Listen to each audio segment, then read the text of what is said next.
Well, I was born with the name Marjorie Ellen Powless. My Indian name is Gunadine, which was given to me in 1973, I believe, at the, up in Oneida of the Thames Longhouse. So those are the, oh, and now today I use Marjorie Stevens. Marjorie Ellen Stevens, or Marjorie E. Stevens. And the E stands for elegant, not evil, or not elephant. Can you say, make a phrase out of my Indian name, Gunadine, means? Can you say that? Okay. My Indian name, Gunadine, means good village.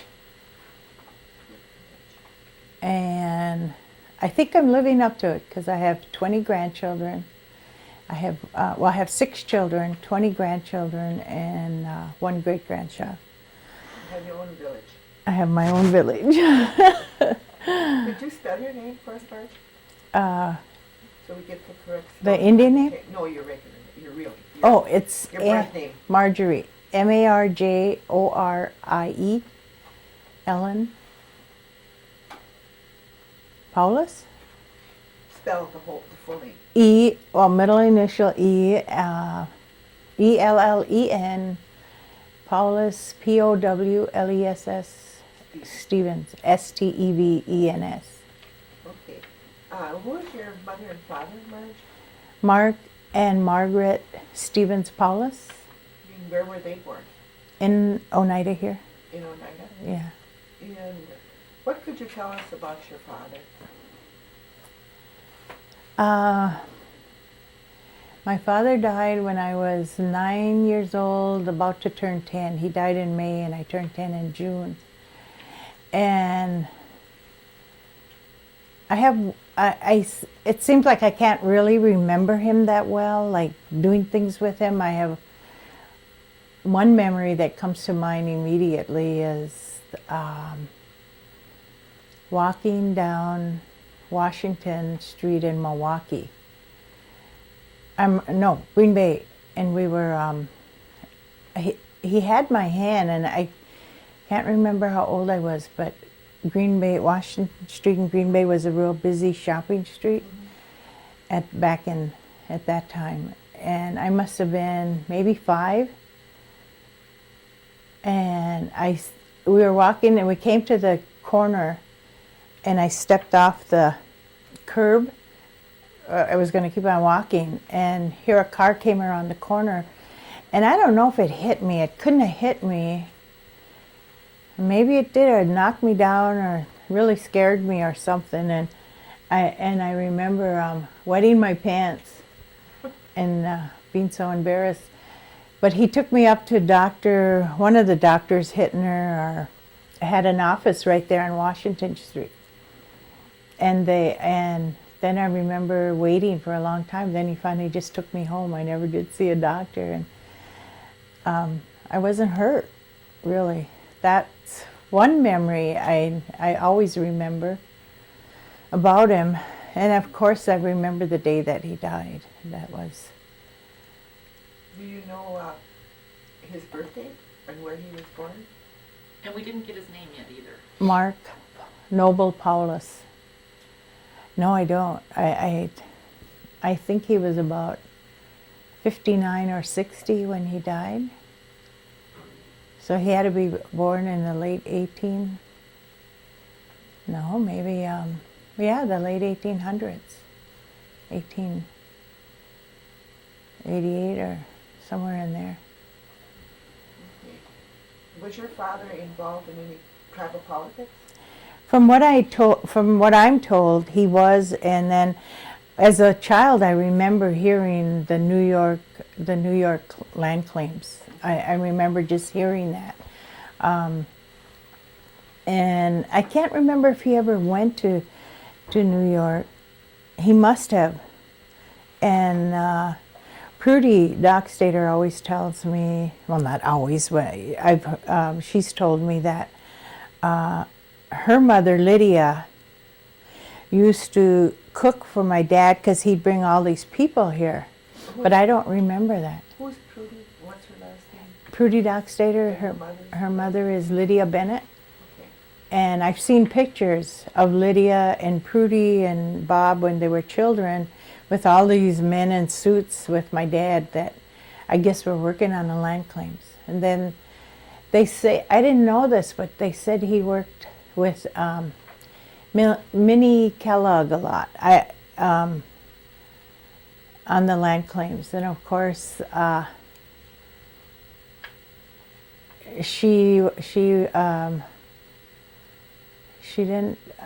ended up with not a very good name for working on the land claims, although when I got involved in the land claims in 1992, I started reading all the history around that, and that it talked about her, and it didn't talk about my dad, but it talked about her, and that was real interesting to me because at the time I didn't know my dad was involved with her in the land claims, and she doesn't have a very good reputation by the people of Oneida today. But I always felt like Loretta Metaxen always said she was ahead of her time, and I thought of her like this, that she was a well-educated woman at that time. She spoke both English and her own language, and she was an Indian woman. And I believe she was really onto something. But of course, the United States government and the state of New York were not going to let an Indian woman win any kind of case. She was Oneida? Yeah, she was Oneida. I believe she was full-blood Oneida. And she spoke Oneida language? Yeah, and she was a Cornelius. I believe her name was not Minnie either. I think that might have been a nickname or short name for whatever her name was. I can't remember it now, but she's, I thought she was on the right track, and she could have won that case if she wasn't, her adversaries were so powerful and strong that she would probably never, not even today, would she be able to. Did your father ever hold any political office with the Oneida tribe? I believe he was a chairman for 1 year, maybe at the very beginning and when they started. I don't think he was the first chairman. I don't remember who is, but I believe he was. But he was the chairman. Yeah, I believe so. Yeah, there's pictures up in BC conference room. So. Anything else that you remember about your dad? Or you read about him or anything? I remember, not real specifically about my dad, is we called him Pa. He was Pa and Ma, and we lived in a 3-room house up in Oneida on U and J, Riverdale, and all I remember is being a family, and I suppose you could say a happy family. We seemed to be all, even though we lived in this 1-bedroom house with no inside plumbing, we seemed to be real happy. And I remember Christmases that were nice, and I think I seem like I remembered, but then I don't. That one year he knocked over the Christmas tree. He bumped against it. I remember him always scratching his back on the door frame.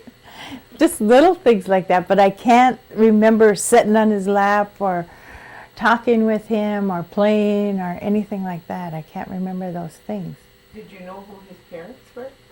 No. I mean, I know through reading, but his father's name was John D. Powless, and his Indian name was Doug Woodate, and his mother, I believe, was Eva Baird, I think. That's all I know about him. Percy talks about his grandpa, remembers him. Do you know, let's go to your mother for a little bit. Tell us a little bit about your mother and who her parents were. Okay, my mother was Margaret Stevens. I don't know if she had a middle name. I don't think so. And her father was Edward Stevens, and her mother was Hannah Webster Stevens. Hannah, I didn't know. My grandmother, I believe, died fairly young, maybe in her 50s. And I remember my grandfather, though. And again, I remember him coming to the house in the summer times, and he'd always bring us oranges and peanuts, and we'd eat them out in the front of the house and throw them on the ground, and my mother would be so upset about it, the peelings or the shells. And I remember him coming. He lived way back on Overland Road, where all those really nice houses are now. He lived back there in a little log cabin, and he'd come up to town, I think, up to Oneida, once a month, and buy his groceries and get drunk. In the wintertime, he'd come to our house and be knocking on a door in the middle of the night, and my mother would be so angry with him, and he'd pound on the door and say, "Maggie, Maggie, let me in." And then she'd go to the door and she'd say, "Get in here, you damn fool." She'd be so angry with him. And I always wondered, I thought, why is she so mad at Grandpa, And I thought, as a child, I always thought it was because he called her Maggie, and I thought she didn't like the name Maggie. And that's why I thought she'd be angry with him. But after I grew up, I realized she was angry with him because he was drunk and out in a winter time like that when anything could have happened to him. And Remember your mother's birthday? February 6th, 1906, I believe it is, yeah. And it seemed like, I remember my mother was always the discipliner. I don't remember my dad doing that. But it seemed like after my dad died, everything just sort of went blank there with our family. It seemed like I should remember more because I was almost 10 years old, and I don't. And I think it's because of the way we lost him. It was so unexpected. It was an unexpected death, and had no idea that he was even sick or anything. And it was an accidental farm death, so I think it really took its toll on the family, because it seemed like after that our family just kind of fell apart. And we, I always say our home turned into just a house, and it just wasn't home anymore after he was gone. Did your mother and father work? My father, they said he always was a farm laborer, and I guess he worked, when they were young, he went up and worked in the woods up north. And but when I remember him, he was more home more often, around working for my aunt, I guess, doing the planting and harvesting, and my mother always having a garden and picking beans every summer and going cherry picking every summer. And but I know she didn't get very much Social Security for us after he died, so we were just barely making ends meet, it seemed like, all the time. And then she lived on tax land, so she had to pay taxes on the land and the house that she owned. And I remember we always were having a hard time meeting that, and meeting our Schrader's bill, grocery bill. Schrader's bill. Charging at Schrader's store in Oneida. What kind of a store was that? A grocery store. And well, back then you could buy shoes and probably socks, and that's about it, besides groceries. And I always remember having to pay that darn bill off. You mentioned cherry picking. What is that like? Oh, that was fun for us. That was like going to camp in the summertime. I used to I used to really look forward to going up there. I'd have my clothes packed right after I think I got out of school. Where did you go? We went to a number of different camps up there, but one I've been to. The one that comes to mind the most is Lydia Bennett worked for an orchard up there. Oh, I can't remember the name now, but she always would recruit Oneidas for the owner, and bring them up there for about 3 weeks to pick the cherries. Where's up there? Door County, up in that orchard was located in Fish Creek. But I know I have been to some. I remember as a real little girl, I must have been really young. I remember being up there once with my mom and dad. I just barely remember it too, and that was always the greatest time. It was always the best. It was kind of like a family fair? Yeah, then it was when my dad was still living. It must have been, but I just barely can remember it. But after that, going up there was always swimming, in the summer, right, in the bay or the lake, and whatever side of the Door County we were on. I remember being at a camp in Sturgeon Bay, right before you entered the town of Sturgeon Bay. There used to be a camp right there, and I remember being there, but I must have been pretty young again.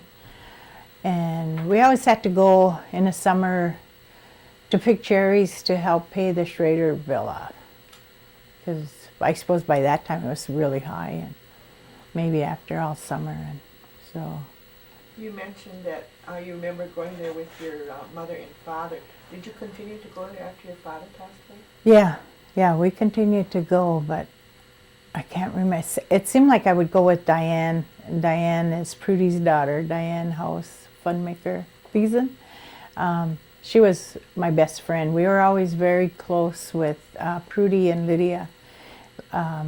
They sort of, like, after my dad died, they kind of took me under their wing, and they always fed me and let me stay overnight over there, and Lydia would always wash my clothes up for me, and they were always really good to me.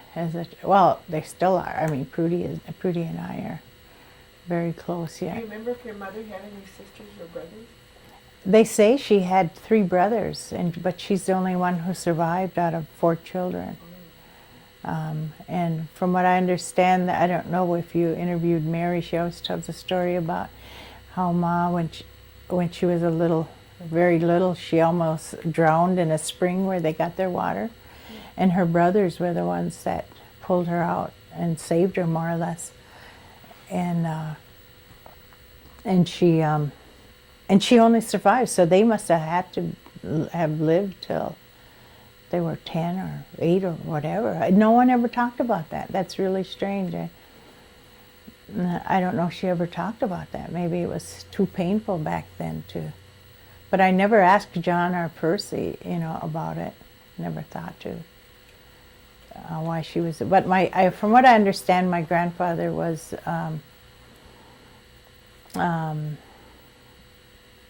drank very heavily, and it sounded like he was mean. He was a mean man when he was drunk. And the story I remember about him was that they said he went to Haskell. He got taken to Haskell Indian boarding school back then in those days. And he walked all the way back from Kansas when he left. He ran away from that school. And so he probably was a very angry man, as well as a lot of our men. Did your mother and father go away to school? My mother said she was in Toma. Wait, I know she had some of her children in Toma Indian School. I can't remember if it seemed like she did. For a little while. Never talked too much about their education? No. I don't know if my dad ever went to school. All I know is that he moonshined. Did your parents both speak Oneida? Yeah, all the time. Did they teach you children? No. Did they say why? Never. We never questioned it back then. There was no big deal not to learn it back then. And what about yourself, Marjorie? How many children do you have, and what are their names? I have 6 children, and the oldest is Kelly Stevens, married to Shelley Jordan Stevens. And they have, well, Kelly has 6 children, and he has 5 children with Shelley. His oldest son is Paul Stevens, Paul Badhorse Stevens, whose mother is Terry Cooper Black Owl. And then I have Ernie Jr., who is Steve to me, and he is married to Cheryl Matoxen, and they have 5 children. Their oldest son, their oldest son, Brandon Lee Yellowbird, is from her first marriage. She was married to a Rickarah Indian from North Dakota. And then, but when she left that marriage, Brandon was just a baby, so he's ours. He even goes by the name Stevens now. And they have 5 children, Brandon, Ernie, and Margaret, who are all in college at this time. And then Maria and Lois Lorraine are at home yet. And then Coleman, my son Coleman, he never married, and he died in 1987, November 30th of 1987. And then Tony Marie, who's married to Doug House, Stitch and Leona House's son. They have 3 children: Jasmine, Cole, Jasmine, and Jessica. And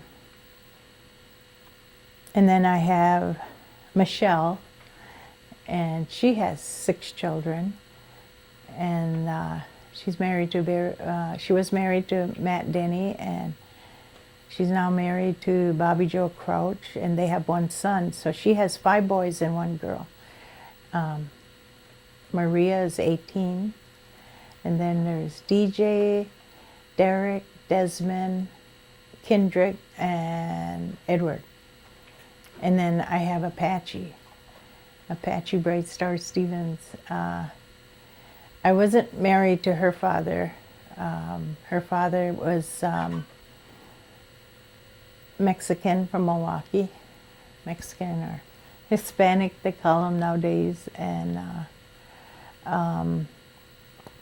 she's 28 years old, not married, lives in Milwaukee, and is going to school, finally.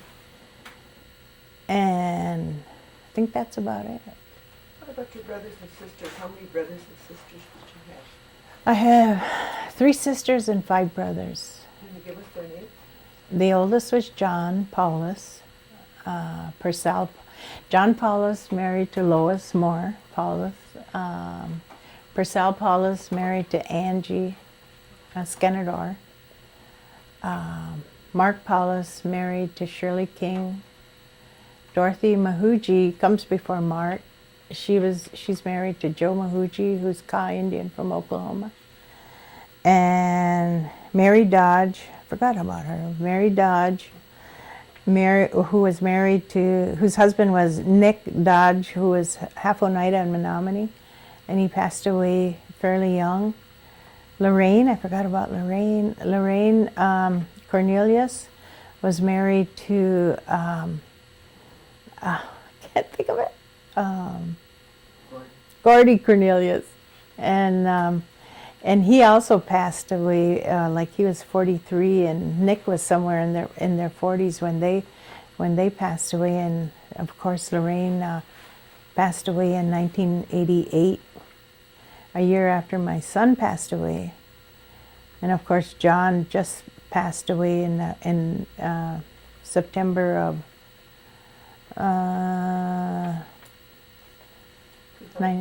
2001, yeah. And then there's a Herb, who was married to Dorothy Nenham, and Eugene, who was married to Winnebago or Ho Chunk woman, Annette Minor. So I have numerous nieces and nephews, and now I have great nieces and nephews, and probably great. I can't even think of them. And that's pretty much my family. And you didn't know any of your mother's brothers or sister or your mother's parents other than Ed? Just Ed, yeah. And my father either. I have no. Did your mother have a famous uncle? Levi Webster was a runner. His name was Tall Feather, and he was famous for a run he made from Milwaukee to Chicago, I understand. With my family, my father was, I think, almost 20 years older than my mother. And so the relatives on my father's side were all much older. And I just had an aunt, Ella, with my father's sister, who was a school teacher. And what I remember about her is that she was always real, like, she was someone you looked up to, but she was also someone you were afraid of as a child. And the older people always called her the old lady. And I remember as a child, she lived right across the field from us, and she'd come out on her porch and call for us sometimes. And I remember telling my mother, I says, Mom, Ma, I called her Mom, the old lady's calling. And she got so mad at me. Don't you dare call her that. Don't you be calling her the old lady. She was Aunt Ella. She was supposed to be Aunt Ella, I guess. And then I had two uncles on my father's side. And that was Eugene Powless and Coleman Powless. And Coleman was always always my favorite out of those three uncles and one aunt that I had. We were close to my mother's relative, Levi Webster. When I was a child, I remember them coming to visit, he and his wife and their children. And they always had a lot of children too, so we were always glad to visit back and forth with them. But what I remember about my Uncle Coleman, he lived until about 1975, and he was in his 90s when he died. But the story that he told me was, he said that now, and I didn't think to ask him how he knew this or how he, why he remembered it. But he said when in 1890, when they had the first Wounded Knee massacre, he said they had, I guess Fort Howard and Green Bay, they cut a road right into Oneida. There must have been just paths or trails to Oneida back then, and I don't know now. Just maybe Gordy could correct me on this if I'm wrong, but he said they cut a road right into Oneida so that if the Oneidas start uprising, that the army could get in there and take care of that.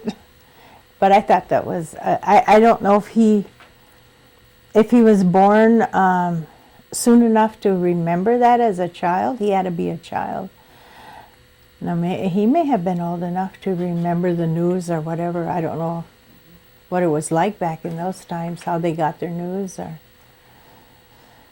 I thought that was very interesting. Marjorie, can you tell us some things about yourself now, about your education and places that you've lived? Okay. Back in 1950, again, things were pretty rough back in the 50s for us. As my dad died in 1948, and so my mom was really struggling, to take care of us, to raise us, and she was trying to, she would work. She'd go into Green Bay and clean houses, clean homes, and work in the Northland Hotel in Green Bay. And and it was just really rough. We had and again, because our house was on taxable land. We owned it. My aunt and my uncles and my dad, I guess, they owned all their. They never gave up their land Allotment? or yeah, I guess it was allotment, but somehow it got turned into tax land. I forgot what tax fee land. And so I guess my father and mother were given a small piece of land for 9 children, and they built a house, this three-room house.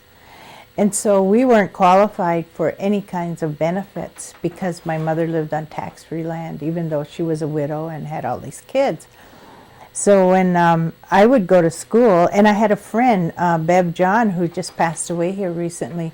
Her mother was in the same situation. They lived on tax-free land, and Bev and I were the same age, and we went to Seymour High School. And our mothers were widows, just barely making it. And all the other Indian kids got free lunch because they lived on Indian land, more or less.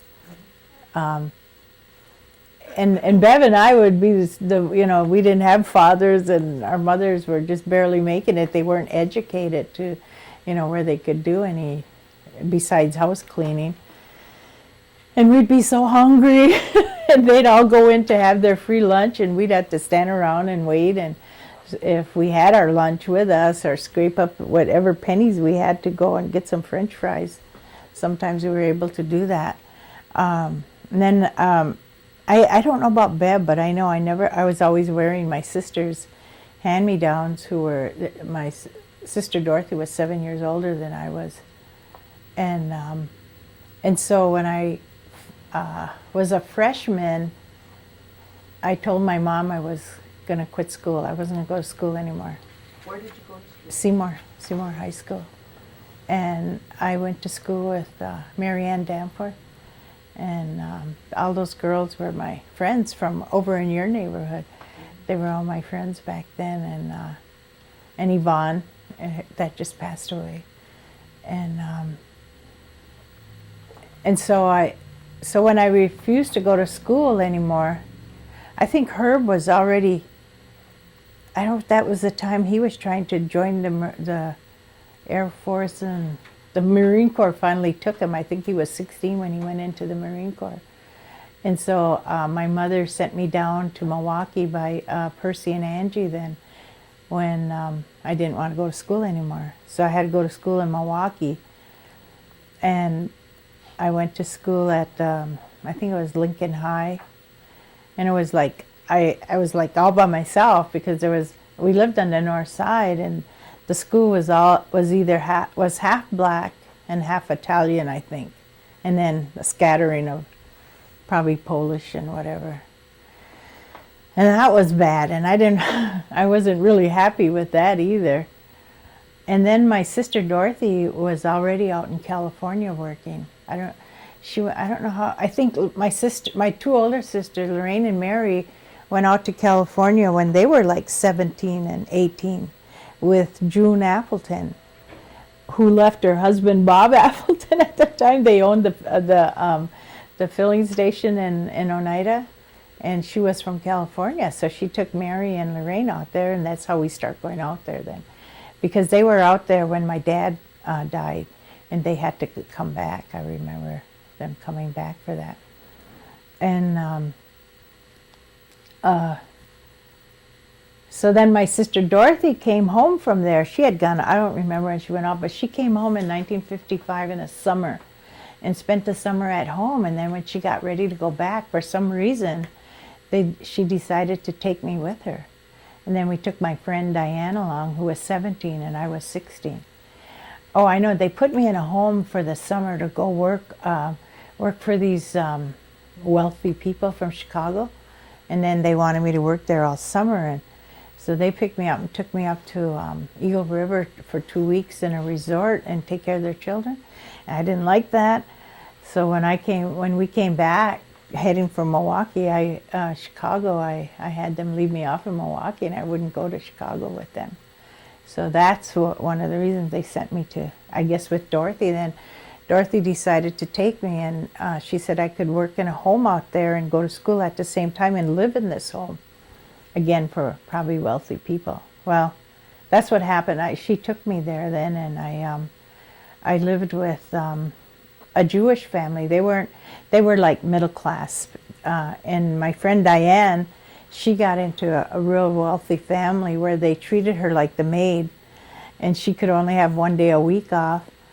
And I got into this family that had 2 little boys, and they let me have most of my weekends off. I just had to be there during the week, and so that worked out for a little while. But it was so lonesome. I was like 16 years old, fresh off the res,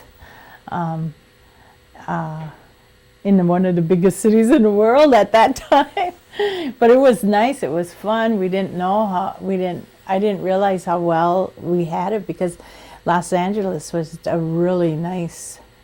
It wasn't really like city. It was just a nice big town. You know, it was very, very exciting and to be out there at that time. Now people wouldn't. I'd still like to go back there. If I didn't have so many grandchildren, I'd go back to LA. As I was just down there last month, I went to visit LA, Los Angeles again. That was so great. So I lived there for 15 years, but I don't know if this is a mistake or not, but when I was 17, I got lonesome at Christmas time. I got lonesome for Oneida. And I got on a train and I left Los Angeles and I came home for New Year's. And just to be in Oneida on New Year's Eve, it was so crazy. I was 17. And so I stayed home all that winter and spring. I met my husband, my ex-husband, Ernie Stevens. I met him, and he was so handsome, and he was 25. He just got out of the Marine Corps, and his plans were to finish college, and he'd already had some, and he wanted to be a school teacher. And so I just thought I just met the best guy in the world.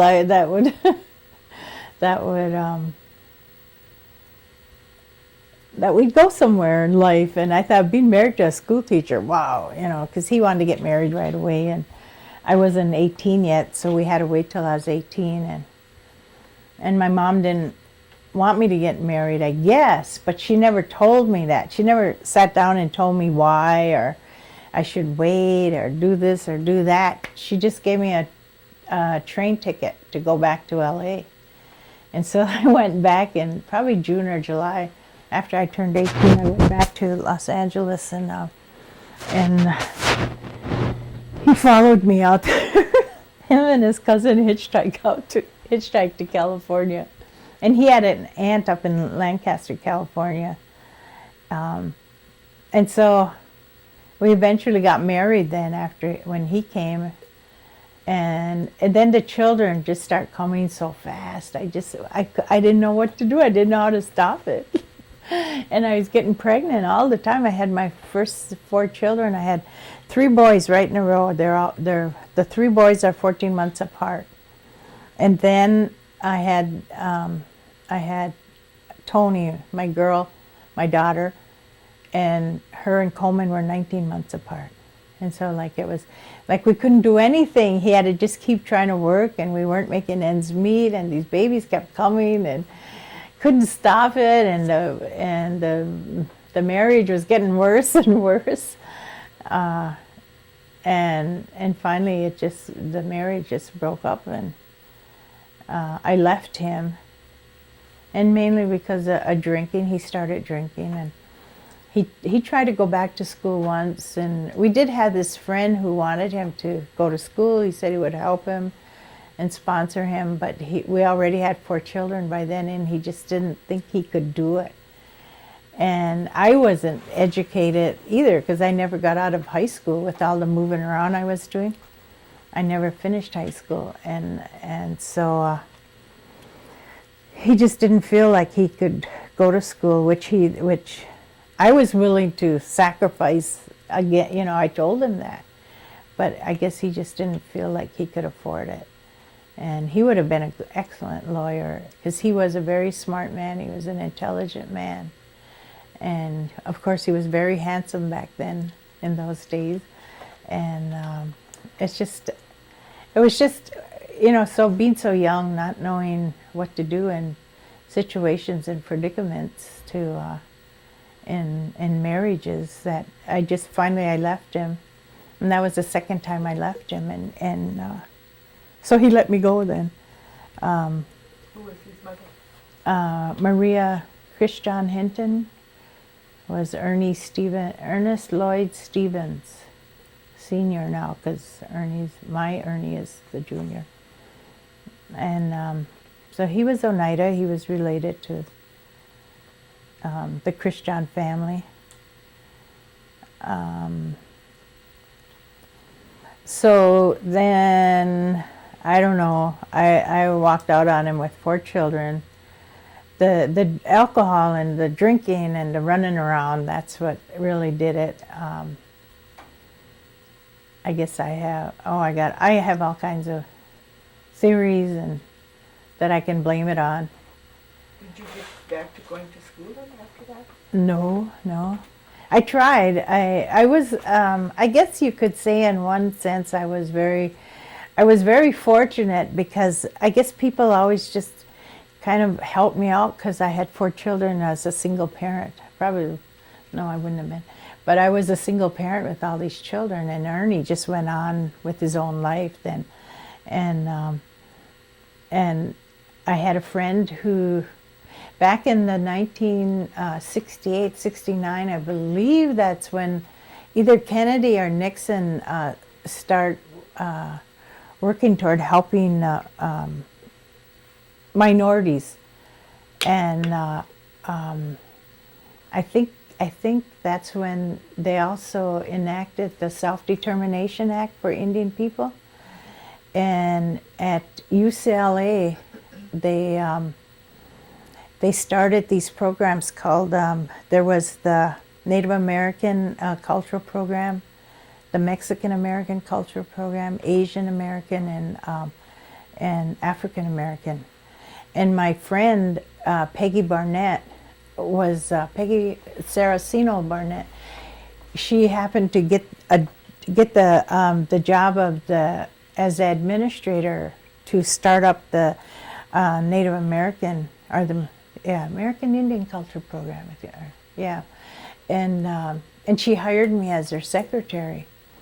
And so that was kind of the beginning of, I guess you could say, my education and my awareness of who I was as Oneida, or Iroquois back then, where there was what we called ourselves, Oneida people of the Iroquois Nation.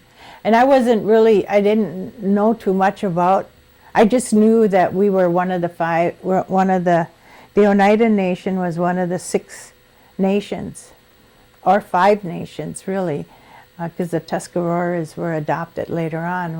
When the Confederacy, the Haudenosaunee, first started, they had 5 nations, and Oneida was one of them. I knew that, but that's all I knew. I don't even know where I learned that, but I knew I was always proud of that. And then there's the 5 civilized tribes, the southern tribes. So I knew of those 2 things.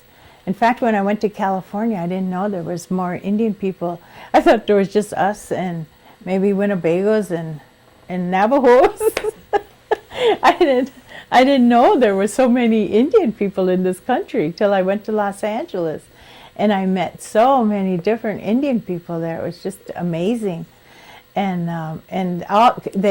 coming from places like reservations like myself, and well, back then in the 50s, the relocation program was big. Although we didn't use the relocation program to go out there, we went on our own. We were always proud of that fact that we didn't go on relocation. We just went to Los Angeles. We didn't have help from any assistance from the government to do it. What was the relocation? That was the BIA, the Bureau of Indian Affairs, started this relocation program in the 50s to get Indian people off the reservation and into the mainstream and get them jobs, get them educated. That was the plan or the theory behind it. But some of us tend to think nowadays it was another form of, maybe you want to call it genocide, to get rid of reservations. They thought if we get the Indian people off the reservations, then we can get rid of the reservations, which happened to the Menominee people. They were terminated in, I believe, the 50s. I remember them getting a real lot of money back then. I was still home in Oneida, and God, I wish we could get that money, you know, and I didn't realize, I was too young to realize why they were getting that money. And of course, I learned later in history what, you know, really happened there. But that's what the relocation program was all about. And it was so sad because in Los Angeles, they would ship all these Indians in from the Southwest, and so many of them would end up on the skid rows of the city, and so poor and living in such poor conditions. I always felt so sorry for those, because you could tell they were. I mean, I was uneducated myself, but these in their reservations, they were even more so. They were like, they would just seem like they didn't have a chance. They would never have a chance. And a lot of them didn't. It was so pitiful to see them. I remember going to seemed like it was a train station, and I saw these Southwest Indians down there. And then Main Street in Los Angeles it wasn't the Skid Row, but it was the next step up. To Los Angeles Street was the Skid Row of Los Angeles back then. And Main Street was the next street, and this was all downtown. And there was two bars on that Main Street where all the servicemen, the Indian servicemen, would congregate or come together, and then people and then Los Angeles had an Indian center. And that was the first time I ever heard of an Indian center, and so many different Indian people. The woman who ran it was named Stevie Standing Bear. And the names were so amazing, you know, to hear the names that some of these Indian people had. I remember I met this one man. He was a Crow Indian from Montana. His name was Marvin Takes the Horse. And I remember he was a young Marine, and of course that's where everybody would go to these places because we knew we'd find Indian people there, or the Indian Center. And the Indian Center wasn't that big; it was just a hole in the wall, actually. But Stevie would try to make it a place to socialize for relocated Indians. But I remember trying to say that guy's name, Marvin Takes the Horse. I said, "What is your name?" And I couldn't figure it out. And I said, "Is it Marvin Texas Star? What are you saying?" And it was Takes the Horse.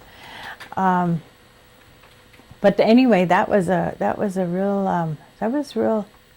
We had hard times in Los Angeles. Ernie and I just barely making ends meet with having so many children, you know. But he could at least work. I mean, he had enough education to get. He was a shipping clerk or something like that. It's probably a good thing that I left him, maybe, now that I think back on it, because then it drove him to do better, because he would never look, when he was married, when we were together, he'd stay in this low-paying job just to try to keep our rent paid. And he was an intelligent man, you know. He should have been in school getting an education and a degree and probably going to law school. This is what his friend wanted him to do.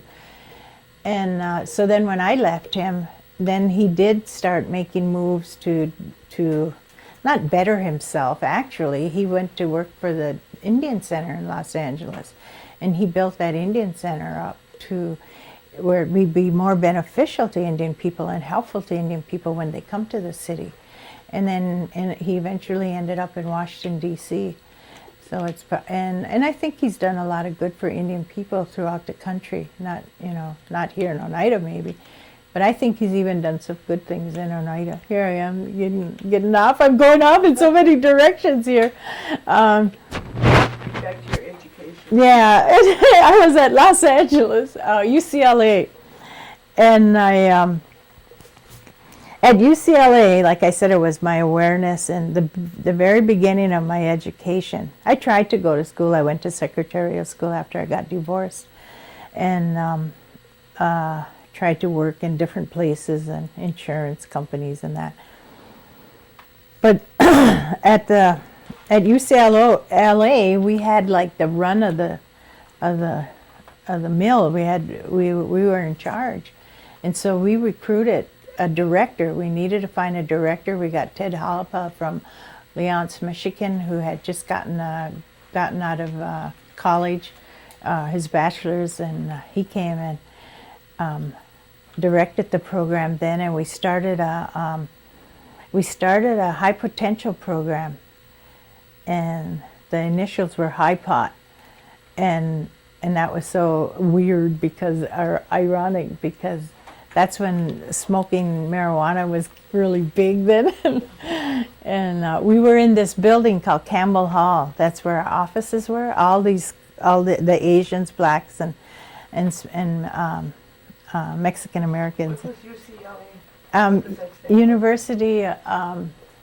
for? UCLA, University of how do you say it? University of California, Los Angeles. Yes, University of California, Los Angeles. A big university of California, one of the major universities to have that opportunity. And so through bringing in Ted Halapa, he brought in Sam English, he brought in Browning Pipestem, who are all fairly well-known men today. Even though Browning has passed away now, but he became a very astute lawyer in Indian country. And Sam English, of course, is the artist. And I don't know whatever happened to Ted Halapa. He went back to Michigan, I guess.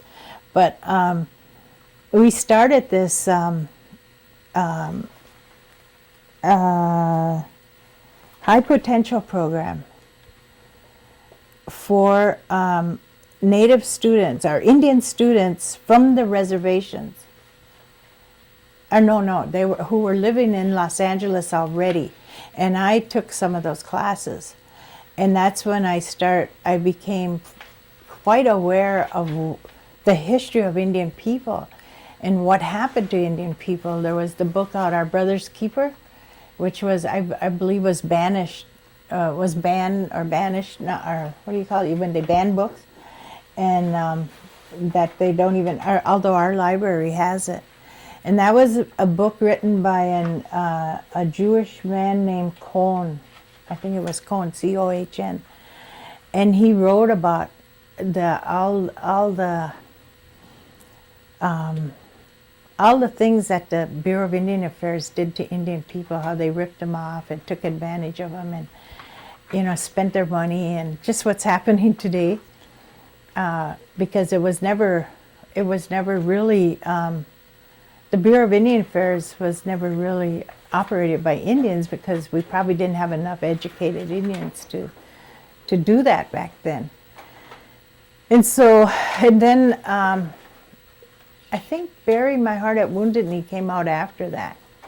And then what it did for me, it just made me angry. And I was drinking. I started drinking. I didn't drink the whole time I was married. The 7 years I was with Ernie Stevens, I didn't drink. He wouldn't allow me to drink because I was so awful. Because that's how we met, through drinking in the bars. That's where I met him, at a funeral. After a funeral, we were all at Schuyler's. And so I didn't drink all those years. But after I got divorced, I started drinking. And I don't want to go into that part. Why? But anyway, by the time I got to UCLA, I was drinking, and everybody was drinking, and everybody was smoking pot, I was like going on 28, 29 then, and I had the 4 kids, and fortunately my mother-in-law stuck pretty close with us and helped me with the kids, and so a lot of drinking was going on, even among us, the director and the administrator, and a lot of partying. But in spite of all that, we were able to develop this school, and it was like a prep school for Indian students to get them into UCLA. And I started taking those classes, and then we also set up a seminar, not a seminar, what do you call it? It was like a summer school for Indian students from the reservation, and we brought Indian students from all different reservations in the country. We had about 50 of them out there for the summer, and but we didn't realize we were just, we just wanted to educate our people so badly, and we had no idea of the effects of alcohol and drug. I mean, we knew it was bad for us, but we still did it for some reason. And that's where I just learned so much about Indian people and being Indian and what this country was all about and what happened to us as Indian people. And it made me quite bitter, and I was drinking, and so I had a lot of anger around all that, learning all that history and seeing Indian people come into Los Angeles on relocation, and so pitiful, they were never going to make it. Seeing our Indian people down on Main Street, just in living so poorly that they never had a chance, and being promised jobs and being promised education and not getting it, and broken treaties, learning all about that. My drinking was getting worse at the same time, but I was learning things too, and that's when I was 30 years old, and I learned about the longhouse. I never heard of a longhouse growing up. My aunt who was a school teacher, she traveled. I remember she took my sister Dorothy. They went back to New York. She had friends in New York, but she went to Carlisle. Like I was saying before, it was at UCLA that I learned all the history about Indian people. And that's when I can't remember I've been trying to remember. It seemed like the White Roots of Peace must have come out there, or how I learned about the longhouse, but that's where it was. That's where I learned that Oneida people had a way of life, and we had our own history, and how we were connected to the Iroquois Confederacy, or the Haudenosaunee back then. And so that's when my search began, because first of all, I knew I was drinking too much, and I had my 4 children, yet I was still raising them. And I was living in married student housing. I had a really nice, I had a fairly nice place for my children, and I decided I was partying all the time with these young students. I was hanging out with all these young Indian students that were at UCLA, and we were just partying. It was getting worse, and so I thought maybe it's time to go home. Maybe it's time to go back to the res. And so then I remember my son Steve was only about, he probably was 10 or maybe 10, and I said to him, I said, "What do you think, Steve? You think we should go back to Wisconsin?" And he said, "Mom, I'll go wherever you go." And that should have been that I've never forgotten him saying that, and that should have been my clue, but I didn't get it. But I did come back to Wisconsin in 1970. I was 30 years old, and my intentions in coming back was 2 things: to quit drinking, because it was already going on it wasn't yet 7 years of drinking, and to find out more about Oneida people. And so in 1970, I finally left Los Angeles, and of all places I had to come back to was Milwaukee, and that's not a good place if you got a drinking problem, and it's real difficult to quit drinking because no one else had the concept yet that they should quit drinking that I knew of. And I came back to Milwaukee, And I always say I came back to the city that made Milwaukee famous and made a loser out of me. And for a long time, I started drinking when I got back, and it's like I hit the bottom in Milwaukee, and I hated Milwaukee for a long time, and I finally, after enough years of being sober, of which I've been sober 29 years now, alcohol and drug free, but I never really did get into the drugs. I couldn't smoke pot. I couldn't handle alcohol anymore at that time. So I really didn't get into smoking pot or using any other drugs. And so I also realized now that it was where I hit bottom in Milwaukee, but it was also where I came up. And it was because of my brother Herb. If he hadn't, he was in trouble with his alcohol too, his drinking. He was heading for Waupun, and if he hadn't gotten sent to treatment, thank goodness he was an iron worker at that time. All 5 of my brothers were iron workers, and I'm always very proud of that. He was an iron worker, and he had a very smart wife, and she was able to get him an attorney, and he got out of this situation that he was in that could have sent him to Waupun. And instead, they sent him to treatment, to alcohol treatment at DePaul Hospital in Milwaukee. Thank goodness for both of us, because when he got out of there, he had to do 6 months probation. He started an alcohol and drug program in Milwaukee, which I resisted at the beginning, and thank goodness he and Dorothy were very patient with me most of the time. Not all the time, but pretty patient with me. Every time I would try to quit drinking, I'd stay sober maybe 3 months, maybe 6 months. I remember I made it 9 months once.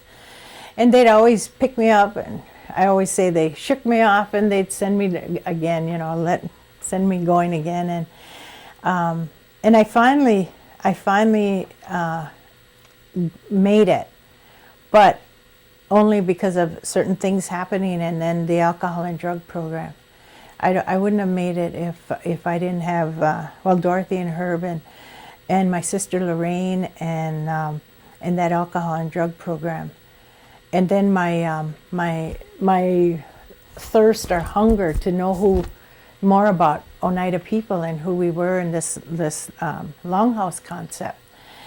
And so, I think I finally got completely sober in 1973, and that's when I got pregnant with Apache, and I knew then I had to change my life.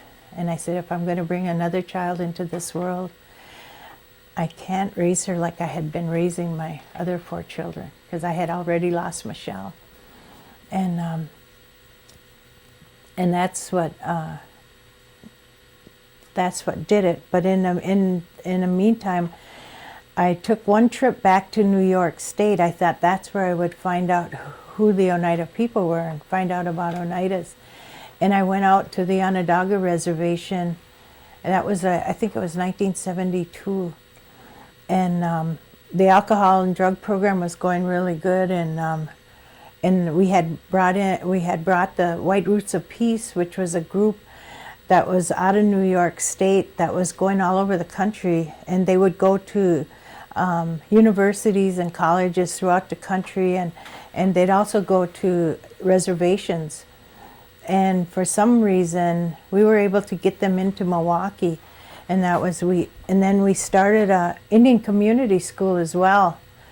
At the same time, all these things were happening in the early 70s in Milwaukee, and I made this trip out to New York with some friends, and we found the Onondaga people, and not knowing history that well, we didn't find what we really wanted. Although that was the Grand Council, Onondaga was the Grand Council, even back in ancient times. It was the Grand Council where all these 5 nations came together when they had to make decisions for the Confederacy, and where all the 50 chiefs met at Onondaga. There can be no other Grand Council, from what I understand, meeting place. The Onondagas are the only nation that has the Tarodaho. No other nation can be a Tarodaho, and he's like the 50th chief of 49 chiefs, I believe, or 51st. I don't know why I don't get that straight, but and that's the Grand Council always comes together there. And so at the same time all of this was happening, Herb and Dorothy got invited up to Akwesasne, St. Regis Mohawk Reservation by this White Roots of Peace group. There was Tom Porter heading that up, in the Boots, Francis Boots, and Jerry Gamble, who was a white guy who kind of led them. And they got invited up to Akwesasne for a wedding, I think of Francis Boots' wedding. And when they were up there, they drove out to New York and that's where my aunt used to go too. She had friends up in Onondaga and those places. And while they were up there at that wedding, they told them that there's a community in Ontario that you can go right to from New York. You can go right through it. And it's an Oneida community, and they have a longhouse there. And so when Dorothy and Herb coming back from that wedding, they went there. They went through there because you could come right down to Toronto and Hamilton, and then London, and that the Oneida community sits outside of London, Ontario. And they met the Elijahs. The Emmy Elijah was one of the clan mothers there, and then the Elijah family. I think the reason the Elijahs were so involved was, I think they were the kind of the last families that was just in my mind, that longhouse was just barely holding together yet up there, because just like alcohol affected all Indian people through this whole continent, and the alcohol was really bad up there as well, just like it was in Oneida and any other reservation. And even our chiefs at that time, they drank really bad. Yet the alcoholism was so severe, and there was so much poverty. They were a very, very poor reservation at that time. They didn't have indoor plumbing, and gravel roads and mud roads in the wintertime. And so they met the Elijah family, and he met Bruce Elijah and Grace Elijah, and they invited them to come back in February for the midwinter ceremonies that following year. And so they came back, and they told us, and a whole group of us went up there and to the midwinter ceremonies. There was Adam Webster and a group. I think I was in Green Bay then working, and Adam Webster, Art Skenador, Chaz Wheelock, Putski, Leland Danforth. No, maybe he wasn't there then. The Danforths, the twins, a whole group of us. We just caravanned up to midwinter ceremonies in February that year. And Lorraine, and I remember Lorraine Gordy had passed away that spring. And Lorraine had a station wagon. So Diane, my friend Diane again, Prudy's daughter, and myself and Lorraine and Audrey Stick, we went up there. Audrey Stick was Menominee, but she worked with us for the alcohol program, and so we all went on that trip, and that was just the greatest trip. And we went to their midwinter ceremonies, and they just had a tiny little longhouse. It was so tiny, but we all squeezed in there. And they're young people as well from London, is a fairly large town in that area. And a lot of the Indian people from the reservation there, or the reserve, they call it in Canada, migrated into London like we did to Green Bay here. And they were also becoming aware of who they were as Indian people, and they were coming back to the longhouse as well. And we took my mother along. My mother went with us that time. and we participated in 4 days of ceremonies with them, and on the naming day at the midwinters, when you can put your Indian name through. You can get your Indian name anytime, but you can put it through at that time in front of everyone, and they gave us all our Indian names, and they adopted us into different clans, and we got adopted into the Wolf clan up there, because we never could trace our clan back. As far as I know, there's different stories about who my great-grandmother was. Some are saying she was a French woman from Canada who came down here with her dad and somehow married an Indian, or else she was half French. Maybe her dad was French. Maybe I'm hoping he was married to an Indian woman, and that's how they came to Wisconsin and got on the Oneida Reservation. But of course, we had a lot of land back then yet, so they may have just married into the Oneida tribe because of the land. Anyway, that's very important to know they claim, and we were just learning all this stuff, and it was so interesting, and we wanted it. We were so hungry for it, for information like this as a people. I guess it's something to do with identity. If we don't have a sense of identity, a sense of place, a sense of purpose, a sense of belonging, we are nothing. And if we don't know our history, then and I read this by Socrates. He said, if you don't know your history as a people, you're lost forever. And I guess that's what we were searching for. And so that's when I was given my Indian name, Ganadine. And my mother she came with us, and she talked with Grace Elijah, and they just talked away in Oneida. And Grace still remembers my mother because she could talk to her in the language. And but she didn't get an Indian name, and I don't think she was ever adopted. We all took it, Herb and myself. I had all my kids there, and Herb must have had his kids there, and the Danforth twins, they were adopted into the Wolf clan, and there was some of them knew their clans. Like Art always said he was Turtle. Chaz was Turtle because he comes from the same family as Art, and even Adam Webster, when it came into the Wolf clan. And they were just really good to us, and we stayed in their homes. We didn't stay in motels or anything. They had us stay in their homes, and they were really poor. They were really, having hard times too, and but they still kept us in their homes and fed us, and there was such a sense of community there and belonging for us.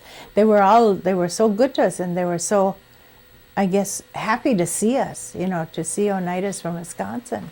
And then so many, because we had about 5 or 6 cars that caravanned up there. And then from then on, we went back for all their ceremonies, as many as we could. And those days, we didn't have money, we all paid our own ways to go up there. And then we went back in the summer in June for strawberry ceremony. And all our ceremonies, they're mainly made up just to give thanks for everything that we have, to give thanks for the strawberries, the first food, the first medicine of the season. Midwinter is just to renew your commitment to life, and we do it all with songs and dance, and words. And it was just, for me, that's what I needed to get myself to get back together again. And I belong to the Episcopal Church, and I have a lot of memories of this area, the Episcopal Church and the parish hall, and even this nun's house, that's why I kept looking around when I came in here, because this was like inner sanctum. You didn't get in here too often, you know, as a kid. That house next door, the priest house, I think I've only been in there once. I never, you know, we didn't get into these places very, except for the church and the school. The school, I had good memories of Parish Hall. But the church, I had scary memories for that church and the cemetery for a long time. I think I finally got rid of them now, but I used to dream about them. There's always something spooky going on. I don't know what it is, and I always thought maybe it was because my dad died when I was only 9, and I mean, I got confirmed in this church. I must have got baptized. I got confirmed. I went to the school. I remember that the confirmation was where we threw flowers out as we walked down the aisle to the church. We wore these little white dresses and little white veils, and I went to kindergarten down in the basement of that church, and I have really nice memories of that. Bob Green, they always teach me about Bob Green. I went to kindergarten with him, who's passed away now, and anyway, then the Mormon missionaries came to the reservation here when I was still a child now, going back to being a child. They came here, and for some reason, my father invited them in. But that's the kind of man he was, I'm told. He invited people in, he fed people, you know, he always offered food to people. I know because my mom used to get mad because she's the one who had to make ends meet, and she had to do the cooking, of course, and so she always had to cook and feed people because that's how my dad was, and then my family got into the Mormon church, and I was quite young then. Like my dad was still living when they came around here, and they were really good to us, and they really worked with us and spent time with us, and I guess that's all we needed. And so some of my family gravitated toward the Mormon church, and so I went that way as well. After I got older too, I tried to go that way, and I had some of my children baptized into that church. But when I left UCLA, after UCLA, it was a big turning point in my life, and came back to Wisconsin, I left the Mormon church. And we left the kids too, and then that's when we went. Then we started going to the Longhouse, and like I said, we got to go to New York a couple of times after that, and we just started learning more and more about who we were as a people and what we had at one time. And granted, the teachings and are probably watered down a lot, and except for those who maybe have the language, I don't know. There's been a lot lost because of the language loss. Up in Canada, the people my age and a little younger, they understand the language, but they won't talk it. Even to this day, they understand. Their parents talk to them in the language, but they won't talk it, and they won't even try to learn it. And that's what's strange to me. Like Bruce, Elijah, and his brother Howard, and his sister, they can talk the language, and they do. But their younger sisters and brothers, they understand it, but they won't talk it. I just find that really strange, because if it would seem like you have to battle as one. If you can understand it, then it would seem like you could pick it up and talk it. But they don't.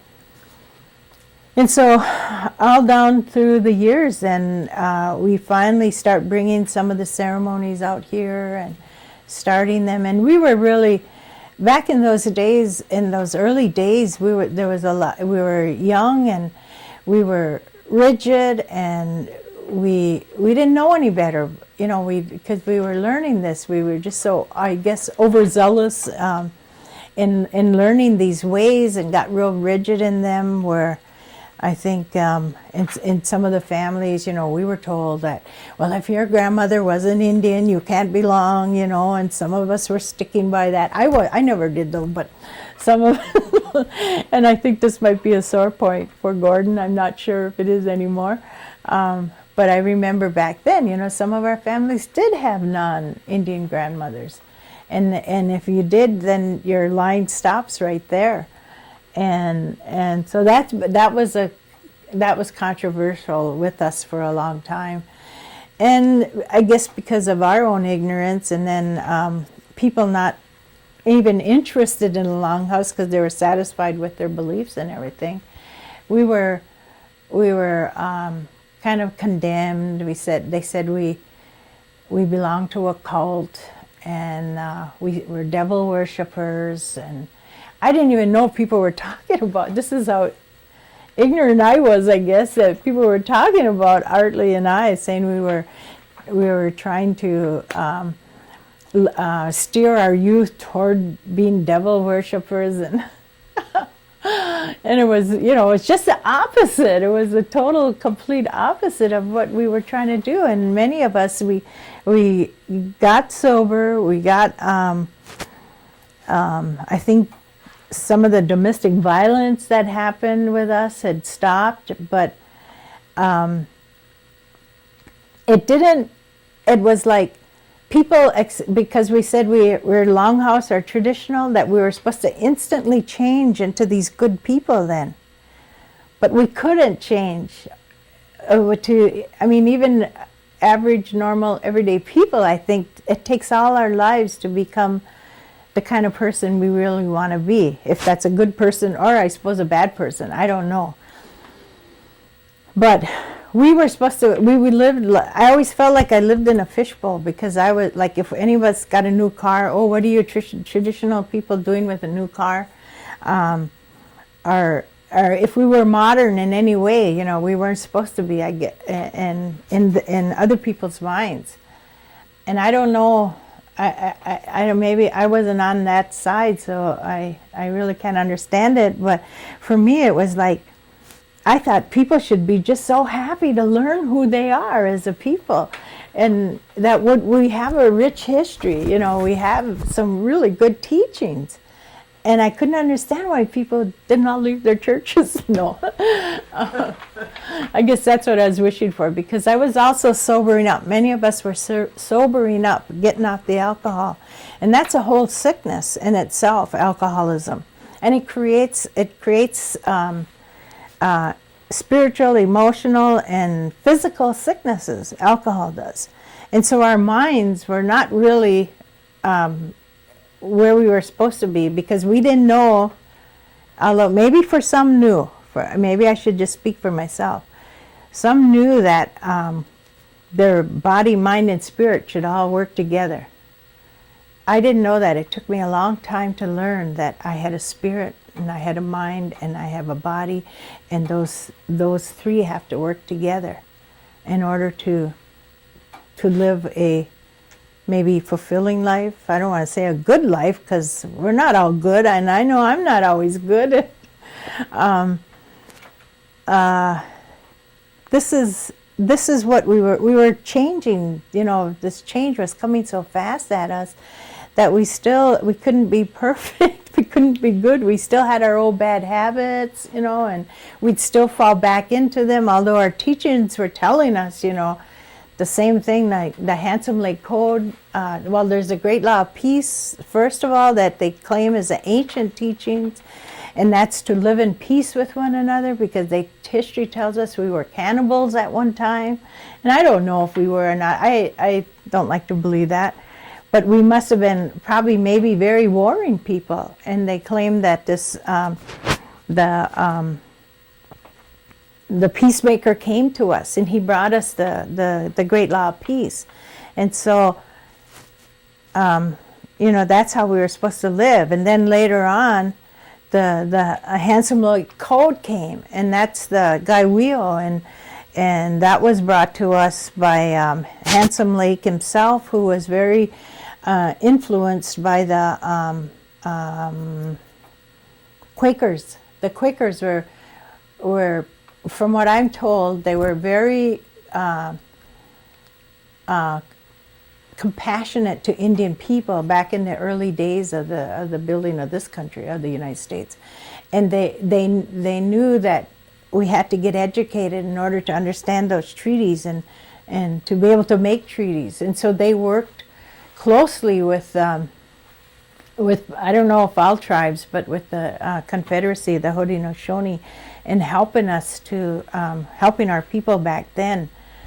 That's what, and I just was recently told this by Tom Porter, because there's always controversy about the Handsome Lake Code, saying that, well, that's influenced by Christians, and so Tom Porter had explained that to me not too long ago about why that influence came about, and it's a real beautiful story, but I don't have time to tell it.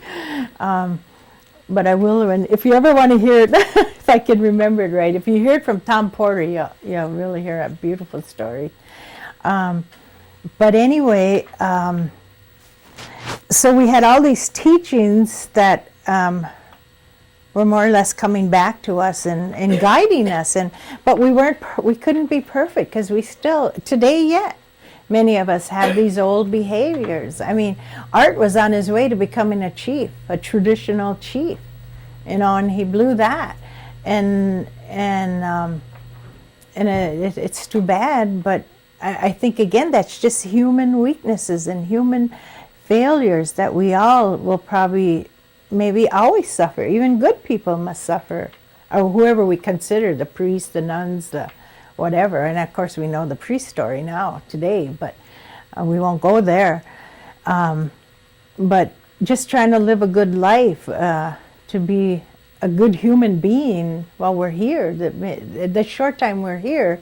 Because what I'm learning is that at 63 years of age, I'm learning finally what people meant when they said life's too short. And life is too short. Life is too short to be angry and upset and mad about people. And that's how I was when I first sobered up. I hated the white man. And I think some people knew that around here. And it took me a long time. I had to, I would say 14 years, I finally got to go into and get some healing done for me. That's what I did. I did a lot of, and I still do the sweat lodges. That's a form of healing that brings us together, body, mind, and spirit, and emotional. And the ceremonies, that's healing, because when we go out there, sometimes the ceremonies are like, oh, I don't want to go. And we only go seasonal. We don't go every Sunday or every Saturday or every Monday. We go only seasonal. As the seasons change, the ceremonies come up, and maybe we only spend one day out there, or maybe we spend, our midwinter's the longest and our harvest is the longest. Those are 4 days in a row. And we were told that the Creator said we're supposed to put everything aside when we had those, especially the midwinter. We're supposed to put everything aside. Don't let work interfere. Don't let anything interfere. Just be here.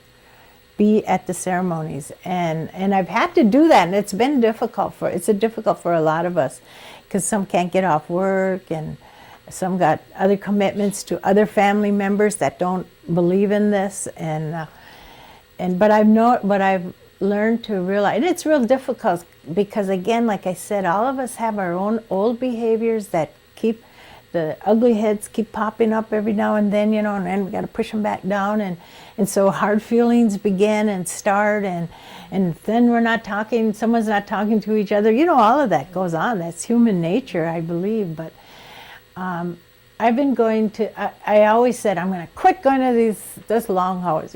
I'm not always, but when I'd get upset about something, I would do that. And all of a sudden, I'd find myself back at the longhouse again, and I said, gee, what am I doing here? And I'd be enjoying myself. And now, in my older age, I guess, I go out there, and I go out there for me. And I go out there to participate in the dancing and the singing and just in the social, and that we eat out there. We always have really good food. Sometimes we don't, but it's just a place to take a time out and give thanks for everything that we have.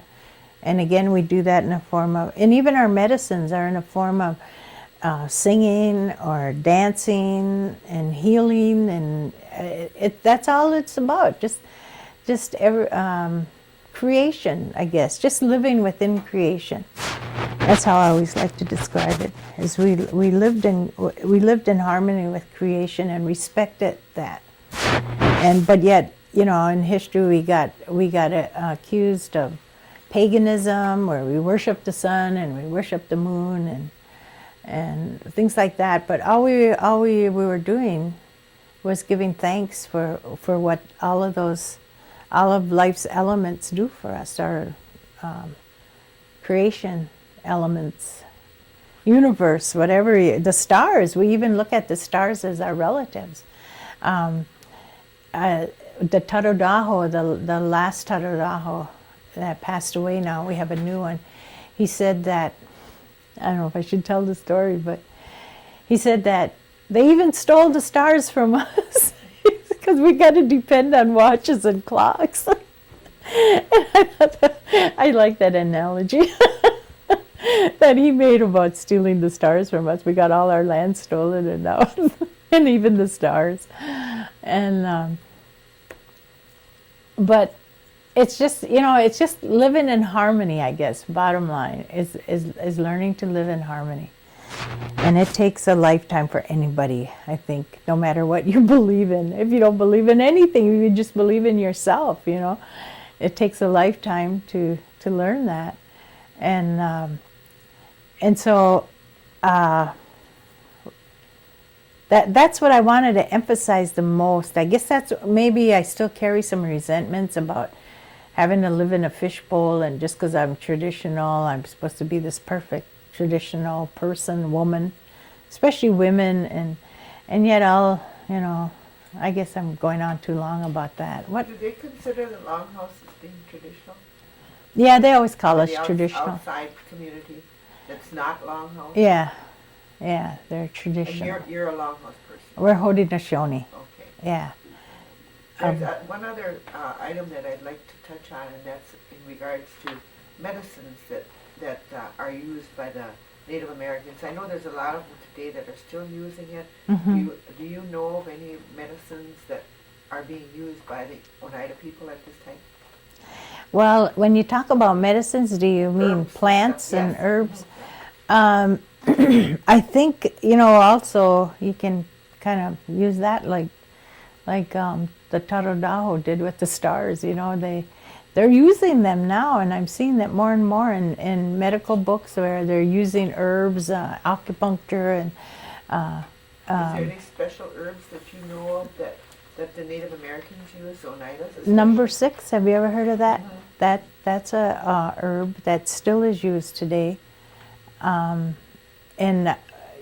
Tony, my daughter Tony, is the one who knows. We have a very good friend from Onondaga who's really made this a study of her life, in her life rather, of plants and herbs. And every time we need something, we'll call her up. Like I'm starting to, I guess this is arthritis in my fingers, and Tony's supposed to be calling Jeannie for me to ask her what I can use for that, instead of running to the doctor. And I have a doctor's appointment this afternoon. Well, you can run to Jinhinkwa. Yeah, I was thinking of going up there They too. know, and they know a lot yeah, of that too, because I work there. like oat straw. That I don't know if that was if that's a from here though. It's a herb, Mhm. and a lot of it is from Wisconsin, but maybe not directly from here. Yeah, from this the part. other thing that I would like to have you elaborate on a little bit is about the elderly programs and stuff that we have in place today. What do you think about it? Well, going back to what Tom Porter told us a long time ago, he used to come out and speak at youth groups, and he said what the government is doing to us is separating us. They're separating us by putting the elders over there, putting the youth over there, and then the leadership is over there, and we're not coming together like we should as a people, as a community, I guess you could say, and that's we're being separated, and then that causes it causes a lot of dissension, as you and I know, living in this community, and it causes division and separation and never coming together. And like you hear about how, oh, we respect our elders, and I think to a certain extent our elders are spoiled. We have maybe spoiled them in the wrong way though, by giving them, instead of and I don't know how to do this either, but instead of working then with them more closely, just what I was suggesting to you a while back, that the UNCOA should be right up there with the business committee. They should be an arm of the business committee. They should be working side by side. They should be in the same facility, and maybe the same way with the youth. Well, we got one good thing though that's made me think. We got the travel school right there, in with the government. Then put our elders there. Put the arm of the elders there, which is the UNCOA, I guess. In the old days, it was the clan mothers, the faith keepers, and the chiefs that came together. And with the people, though, they came together with the people. The people had a say so. They had to listen to what the people said. They were just like the business committee is supposed to be. And I understand the business committee has a hard time. I think the 1934 Constitution given to us was a setup for failure. Maybe on purpose, I'm not sure. Sometimes I think that way. But that's, I think we're not close. It's like I had an experience a couple of weeks ago with some young people. We were planning a birthday party. We always go out to eat for our birthdays, and I said, let's go up to the UNCOA. Let's instead of going to Tony Roma's and dropping $10, $12 a piece, let's go and eat up at the multi-purpose center where our elders eat, and put $10 into that little donation cup and eat with our elders. And they didn't want to. No, I don't want to go up there. They don't want us up there. That was just a couple of weeks ago, and it kind of upset me. Like I said, I had my anger sometimes still pops its ugly head up, and I got to get a handle on it. And I thought it was a really wonderful idea, and I thought they'd all go for it. And I was just amazed that they didn't want anything to do with the multi-purpose center, where all our elders are. Their own aunties and uncles and grandpas and grandmas there. They didn't want to go there. It was just. Marge, if you had something to tell to the young people today, what would you tell them? I guess what I would want to tell them is to learn about who they are. I learned it when I went to school. I finally did get a degree. I forgot to get that far on that part, is that I had 53 years old, I finally got a bachelor's degree in social work, because I was working in the alcohol and drug field for a long time. I worked for the tribe for 12 years, and as the director of the alcohol and drug program. I started in 1980 as a counselor aide, and it took me 7 years to, I think not 7 years, I tried to go to school about 6 or 7 times, and I finally made it either on the 6th or 7th time, and that was only because I had my son Steve, Ernie, right there. He wouldn't let me quit. And so I found out how hard it is and maybe it is like that for all people, but I know it's hard for Indian people to get an education. It's hard to hang in there, and it's hard to stay in there. I remember my daughter she was in her last semester at UWGB, and she wanted to quit. And I said, Tony, you can't quit now. I said, you got to. I said, at least get the degree. If nothing else, it'll open doors for you. And so and I remember the hard times. She'd come over to my house, and she would be just hyperventilating. She'd be so stressed out from going to school.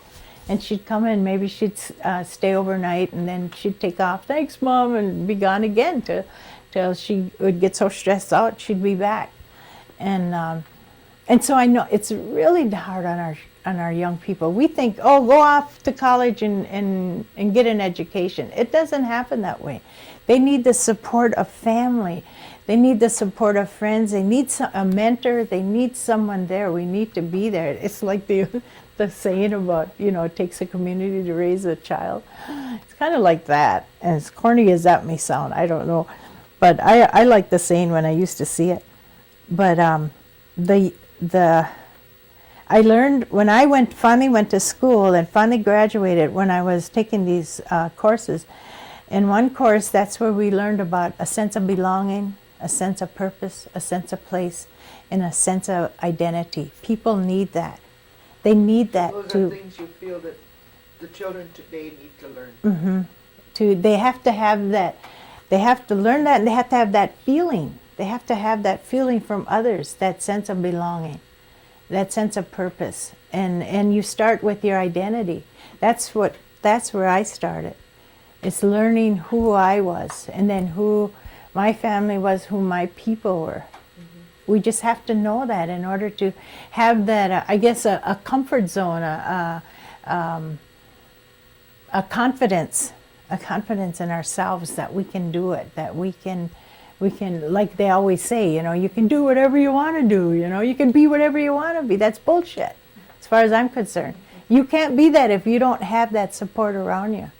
And like extended family, that's what extended family is all about. And I always think that's why the Creator set us up in families like we have. We got grandparents, and we got mothers and fathers, and then we got uncles and aunties, and then we got cousins. And in the language, the word for mother is the same as auntie, and an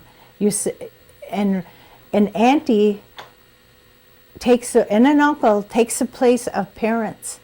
And the auntie and uncle are supposed to be helping each other raise those children. Brothers and sisters should be helping each other raise their children and give them how hard it is for a parent to say no to their child because we love them so much.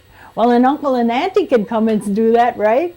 And we can go and do that to their kids, right? Right. That's how it's supposed to be. But now with this nuclear family business, they say, you don't have anything to say about my kids. Don't stick your nose in my family. I don't need your advice. And it's like I'm the parent, or we're the parents. In a lot of cases, it's just I'm the parent anymore. In a lot of cases, and even with the mother and father today, it's so difficult to raise children. We got that whole society out there telling our children something totally different.